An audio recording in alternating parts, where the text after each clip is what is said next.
Job, chapitre 36.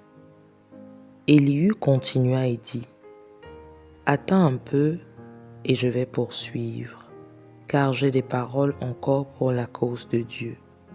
Je prendrai mes raisons de haut, et je prouverai la justice de mon Créateur. Sois-en sûr, mes discours ne sont pas des mensonges, mes sentiments devant toi sont sincères. Dieu est puissant, mais il ne rejette personne. Il est puissant par la force de son intelligence. Il ne laisse pas vivre le méchant, et il fait droit aux malheureux.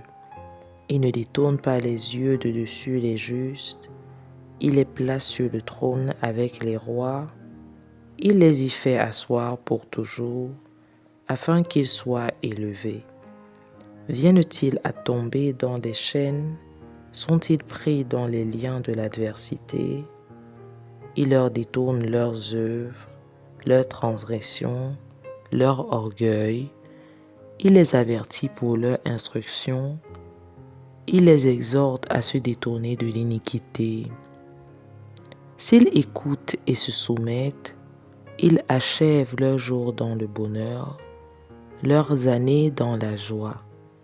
S'ils n'écoutent pas, ils périssent par le glaive, ils expirent dans leur aveuglement. Les impies se livrent à la colère, ils ne crient pas à Dieu quand il les enchaîne. Ils perdent la vie dans leur jeunesse, ils meurent comme les débauchés. Mais Dieu sauve le malheureux dans sa misère, et c'est par la souffrance qu'il l'avertit. Il te retirera aussi de la détresse pour te mettre au large en pleine liberté, et ta table sera chargée de mets succulents. Mais si tu défends ta cause comme un impie, le châtiment est inséparable de ta cause. Que l'irritation ne t'entraîne pas à la moquerie, et que la grandeur de la rançon ne te fasse pas dévier. Tes cris suffiraient-ils pour te sortir d'angoisse, et même toutes les forces que tu pourrais déployer? Ne soupire pas après la nuit, qui enlève les peuples de leur place. Garde-toi de te livrer au mal, car la souffrance t'y dispose. Dieu est grand par sa puissance, qui saurait enseigner comme lui, qui lui prescrit ses voies, qui ose dire « Tu as fait mal ». Souviens-toi d'exalter ses œuvres, que célèbrent tous les hommes.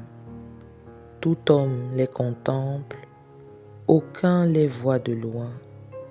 Chacun les voit de loin. Dieu est grand, mais sa grandeur nous échappe. Le nombre de ses années est impénétrable. Il attire à lui les gouttes d'eau. Il les réduit en vapeur et forme la pluie. Les nuages la laissent couler. Il a pris part sur la foule des hommes. Et qui comprendra le déchirement de la nuit, le fracas de sa tente? Voici, il étend autour de lui sa lumière, et il se cache jusque dans les profondeurs de la mer. Par ses moyens, il juge les peuples, et il donne la nourriture avec abondance.